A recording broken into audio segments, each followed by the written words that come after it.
So each gospel writer recounted a different set of events that occurred between the time of Jesus' resurrection and his ascension into heaven. And one of the longest stories we have recorded is in the Gospel of Luke, where Jesus is said to have appeared to two of his followers who were walking down a road between Jerusalem and a village called Emmaus. The story recounts how Jesus engaged the two followers in conversation, and even though they walked for quite a while together, the followers never recognized who Jesus was. The story continues where we pick it up with two scenes that continue from the point at which Jesus was going to depart from these followers without them having ever recognized who he was.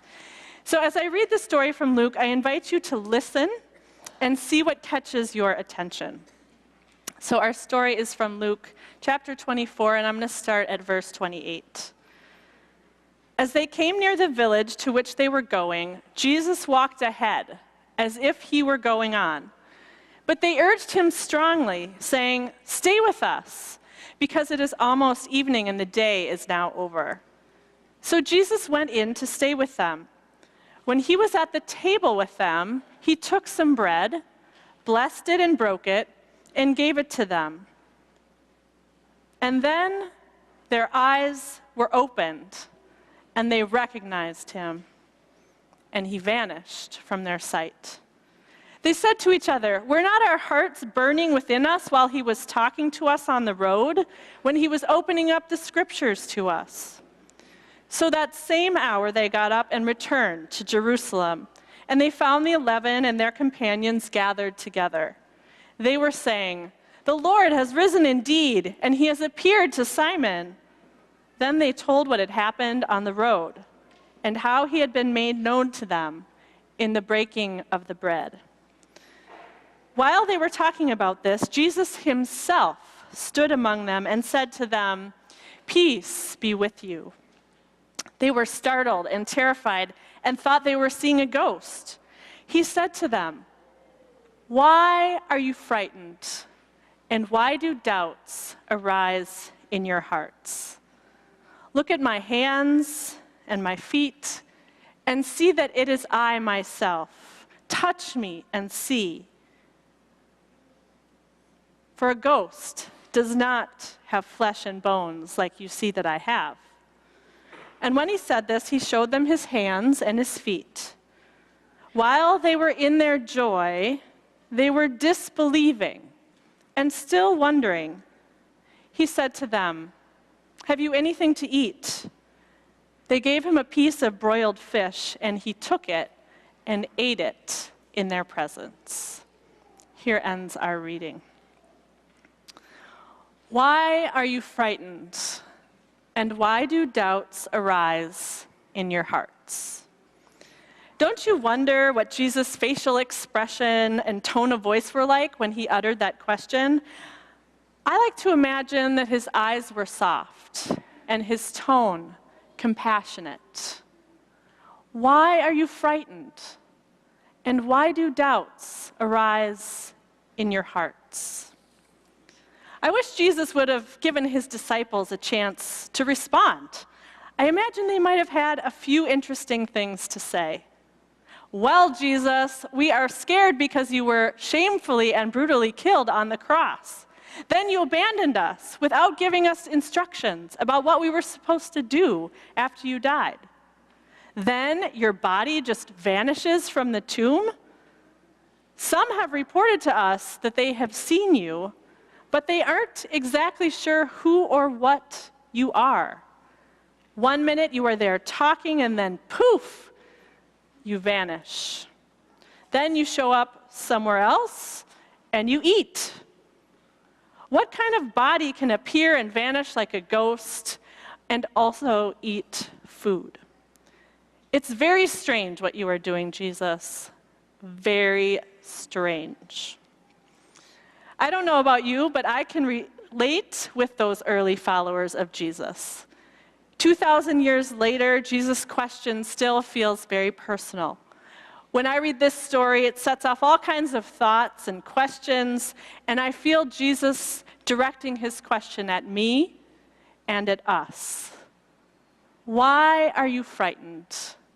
And why do doubts arise in your hearts? Some of you may have gone through life without too many doubts, but I know from conversations with many of you that it is not always easy for you to believe the things you have heard about God and Jesus, about heaven and hell, about creation and salvation. Doubt and faith, doubt and fear have been a part of your journey. So doubt can sometimes feel like a familiar companion. This year, I've been working with a spiritual director as a part of a compassion formation class I've been taking in San Francisco. And I've learned a few new ways to think about the relationship between faith and doubt from my professors and from my spiritual director. And I want to share some of those insights with you this morning. First, most of the things that we label as doubt aren't really doubt at all. When we use our brains and when we pay attention to our feelings and the stirrings of our soul, all kinds of thoughts and feelings can come up. For example, if you've ever read the creation story in Genesis and had a part of you think, I'm not really sure that it happened exactly that way. That is not doubt. That is simply using your brain to think about things and to incorporate knowledge from science and from other places into your vision of God and God's relationship with the world. If there is a part of you that has ever been unsettled by a version of the Christian message that suggests that all people who are not Christian will spend an eternity tormented in hell after they die, that is not doubt. That is your natural human capacity for compassion for the suffering of others, welling up inside of you. When we welcome these kinds of thoughts and feelings as a part of our spiritual journey, we realize that they have an important gift to offer us. We need not fear them.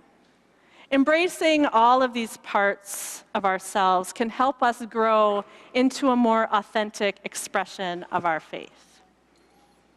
And here I want to pause for an interlude and offer an apology. If you have ever been made to feel by this church or any other that the brilliance of your mind, the tenderness of your honest feelings, or the stirrings of your soul are bad, unwanted, shameful, evil, unworthy, or incompatible with life as a follower of Jesus, I am truly sorry. I know how painful of an experience that can be, and I am grateful that you are still here, searching for a different kind of faith. I have come to know a God who welcomes all of who we are and loves the fullness of our humanity. And I sincerely believe that when we trust in this kind of God, we can create a faith community where the whole of ourselves is wanted and is welcome. I hope that as you show yourself, your true self, here at Trinity, you will find this kind of welcoming community and encounter this kind of welcoming God. Though many of our thoughts and feelings do not make us doubters, there is such a thing as doubt with a capital D. Doubt tends to be more intense, more painful, more lonely.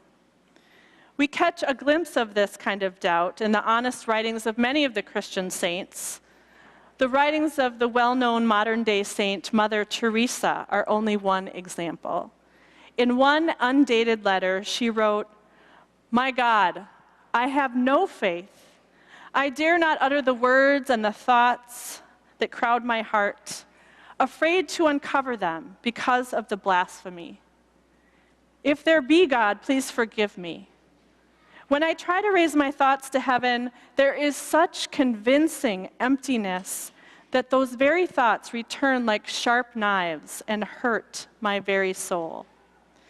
I am told God loves me, and yet the reality of darkness and coldness and emptiness is so great that nothing touches my soul." For Mother Teresa and many others, doubt is not primarily an intellectual disbelief in a certain set of creeds. Doubt with a capital D arises from a heart that suffers emptiness, or a soul that cannot tangibly feel the presence of a loving God. Remember Jesus' question to his followers in our story today. Why are you frightened? And why do doubts arise in your hearts? Jesus follows this question by saying, look at my hands and my feet. See that it is I myself. Touch and see. Jesus didn't respond to his disciples' fear and doubt with intellectual arguments. He simply reassured them with his presence. His response to their doubt was compassion. I am here with you. You are not alone. And yet, even for those few closest friends that had known Jesus for his entire life and were actually there in that moment in history after his death, doubt did not immediately go away. After touching Jesus, the story continues. While in their joy, they were disbelieving and still wondering. Here in this easy-to-miss line, we can see a way forward. Wonder, disbelief, doubt, and joy can coexist. Faith and doubt can live side by side. For any who experience doubt, this story invites us to remember that doubt is rarely the only thing we are experiencing. So the path forward is to acknowledge our doubt, to embrace it, and to let it be our teacher. And then to see what else is there.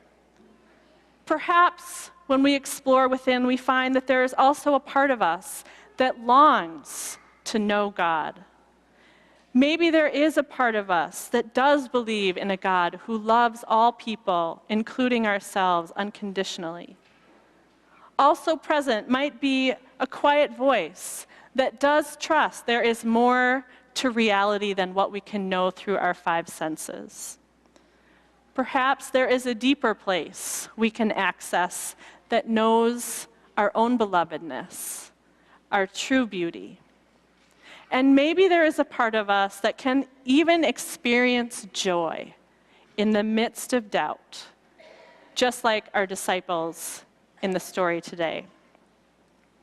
At Trinity, we have a saying posted on our entrances and on our website. It says, wherever you are in your journey with God, you are welcome here. The reason we say that is because we believe in a God who welcomes and loves us, who calls us beloved, and whose first response to our questions, our thoughts, our feelings, and even our doubt with a capital D is compassionate presence. Each of us has a story, and each of us is on our own unique spiritual journey.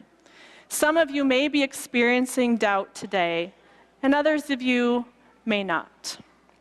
But if you are, I invite you to welcome doubt in and let it be your teacher. Like the early disciples who huddled together in difficult times, I hope that we will each find the companions we need to help us on this journey. We are not alone, and there are others who can be our guides and our friends along the way. In closing, let me share just one final insight from my own journey this year. Even in my own seasons of doubt, I have discovered that there is a place deep within me that still trusts in a God who loves each and every person, including me, simply because we exist, simply because we are alive. For that is the very essence of unconditional love. As the Apostle Paul writes, there is nothing that can separate us from that love. neither death nor life, nor angels nor demons, nor rulers, nor things present, nor things to come, nor powers, nor height, nor depth, nor anything else in all of creation. God's loving and compassionate presence goes before us in all things and is with us through all things.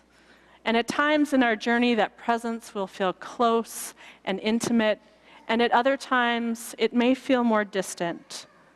But it is still there, like Jesus was with his disciples, simply saying, I am here. You are not alone. May we each in our own way come to trust in that love for ourselves and for all people. Amen.